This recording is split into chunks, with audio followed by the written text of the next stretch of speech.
Mobile एक आदत बन गई है। खाते समय मोबाइल, है ना। थोड़ा सा जैसे हम स्कूल से आते हैं, बैग वगैरह रखने के बाद में पहले मोबाइल, ये एडिक्शन बना है, सवय झाली है, सवय। मोबाइल से क्या दुष्परिणाम होते हैं ना, ये हमें समझने की अकल ही नहीं है ये एज में।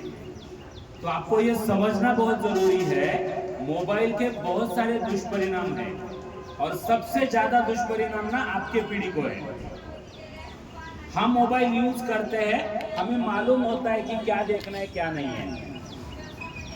हम मोबाइल काम के लिए यूज करते हैं, आपके पेरेंट्स, लेकिन आप बिन काम के लिए, आपका कोई काम नहीं होता, बिन काम का मोबाइल यूज करते हैं, कोई काम नहीं है ना।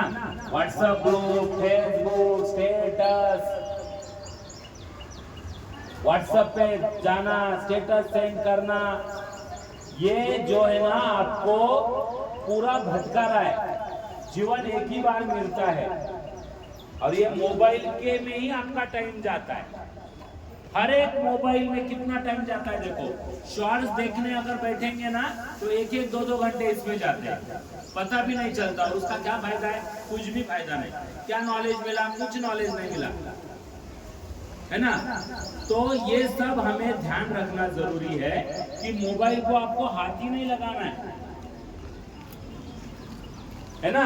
जैसे हमें बचपन में सिखाया जाता था कि बेटा पत्ते वगैरह को हाथ भी नहीं लगाना, ये बुरी चीज है। सिगरेट को हाथ ही नहीं लगाना, तंबाकू को हाथ ही नहीं लगाना। आज बच्चों को बताना पड़ता है कि बाबा मोबाइल को हाथ मत लगाओ, ये बच्चों को बताना बहुत जरूरी है।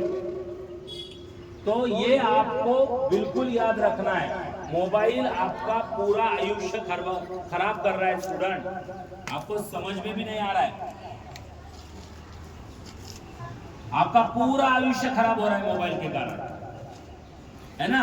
पूरी पीढ़ी बर्बाद हो रही है और स्पेशली गर्ल्स को बता रहा हूं मैं आपको, है ना। ज्या स्वाभिमानानं आपल्याला वडील शिक्षण देतात ना, त्यांचा स्वाभिमानच गहाण टाकलाय तुम्ही मुलींनी। सगळा स्वाभिमान गहाण टाकलाय। काय चॅट करतात, काय हे करतायत, काय इंस्टाग्रामवर फोटो टाकतायत, त्या इंस्टाग्रामच्या फोटोचा कोणी काही उपयोग करून घेतला, त्या व्हॉट्सअपच्या स्टेटसचा कोणी काही उपयोग करून घेतला, किती महागात पडणार आहे ते वडिलांना। आयुष्य ताटमानेने आपले आई वडील जगले पाहिजेत, है ना। मुली आणि मुलं, स्पेशली मुली, म्हणजे त्या आई वडिलांचं काय असतं, मान असतो, स्वाभिमान असतो, आणि त्यांचाच गहाण टाकलाय तुम्ही स्वाभिमान। काय आई वडिलांसाठी करायला लागलात तुम्ही, हे लक्षात ठेवायचं। मोबाईल वापरायचा नाही। मला कोणीही दिसता कामा नाही, माझा विद्यार्थी मोबाईल वापरतोय हे मला दिसता कामा नाही। पॅरेंटला, प्रत्येक पॅरेंटला आल्यानंतर मी विचारतोय की तुमचा मुलगा मोबाईल वापरतोय का। तुमच्या मुलाला पॅरेंट काही काही म्हणतायत थोडं वापरतो, थोडं नाही, जास्त नाही, 1 मिनिट नाही, 10 मिनिट नाही, वापरायचंच नाही, बघायचं पण नाही मोबाईल कडे। काय बिघडणार आहे? काही अडणार आहे तुमचा? अभ्यास आला लागलाय काही मोबाईलवर अभ्यास आहे तुमचा, मोबाईलवर होमवर्क येतं तुम्हाला। आम्ही जे व्हॉट्सअपवर पाठवतो, आम्ही तुमचे व्हिडिओज वगैरे, ते पालकांसाठी आहेत ना, कारण पालक रोज येऊ शकत नाहीत ना शाळेमध्ये विचारायला, तर ते व्हिडिओ पालकांसाठी आहे, तुमच्यासाठी नाही आहे। अभी जो आपको ड्रामा प्रस्तुत किया गया ना, वो पेरेंट्स को है देखने के लिए, आपको नहीं। आपने तो देखा लाइव, डबल क्या देखने की आवश्यकता है। जो व्हाट्सएप के ग्रुप है उसका उपयोग है, पेरेंट को समझ में आएगा कि क्या हो रहा है क्या नहीं है, कौन से उपक्रम हो रहे हैं, क्या है, मेरे बेटा बेटी क्या कर रहा है, रिजल्ट उनको पता चल रहा है, हर एक बात उनको आपके बारे में इंफॉर्मेशन मिल रही है। इसलिए व्हाट्सएप उनके लिए है, ग्रुप उनके लिए, आपके लिए नहीं है। इसके बाद में कोई पेरेंट मुझे ना बोले, रिजल्ट है 23 को, पेरेंट को पहला प्रश्न हमारे टीचर पूछेंगे, मुलगा मुलगी मोबाईल बघतोय का, अभ्यास करतोय का, तुमचा पाय वगैरह पडून येतोय का, आशीर्वाद घेतोय का तुमचे, ये क्वेश्चन पूछे जाएंगे। क्योंकि यही क्वेश्चन है, 2 बुक कम पढ़ने दो, परसेंटेज कम आने दो। अगर आप बिगड़ गए ना तो जिंदगी भर सुधर नहीं सकते बाद में। जिंदगी भर आप बिगड़े हुए ही रहेंगे, लेकिन अगर आप ट्रेडिशन संस्कार ये कायम स्वरूपी अगर रखे ना, तो जिंदगी में कभी भी बिगड़ेंगे ना तो सुधर सकते हैं आप। तो इसीलिए मोबाइल सबसे आपका बड़ा दुश्मन है, बिलीव ऑन मी, सबसे बड़ा दुश्मन आपका।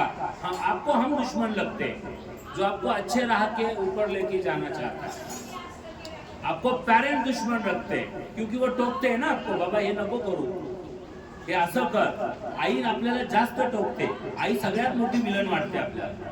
रात्री झोपताना पण आपल्याला म्हणजे ते जसं त्या मोगलांना जे आहे ना संताची धनाची पानं दिसायचे ना, तसं आई दिसते तुम्हाला, कारण प्रत्येक गोष्टीला ती थांबवते, ती दुश्मन वाटते तुम्हाला। अरे बाबा ती सगळ्यात तुमची जवळची आहे, ती सगळ्यात तुमची हितचिंतक आहे। जे तुम्हाला चांगलं कर म्हणतात ना ते तुमचे मित्र आहेत, जे वाईट मार्ग दाखवतात ना ते तुमचे शत्रू आहेत, हे तुमच्या लक्षात यायला पाहिजे। मोबाईल हा सगळ्यात मोठा शत्रू आहे तुमचा, ह्याच्या पुढं लक्षात ठेवायचं। आपण ही मोहीम 2 वर्षापासून राबवतोय, ही काही एक दिवसाची नाहीये, ही आयुष्यभराची आहे, ही रोजची मोहीम आहे, रोज सांगावं लागणार आहे, तर कुठं ना कुठं तरी पिढीमध्ये सुधारणा होणार। आपल्या 6वीच्या विद्यार्थ्यांसाठी एकदा जोरदार टाळ्या वाजवा।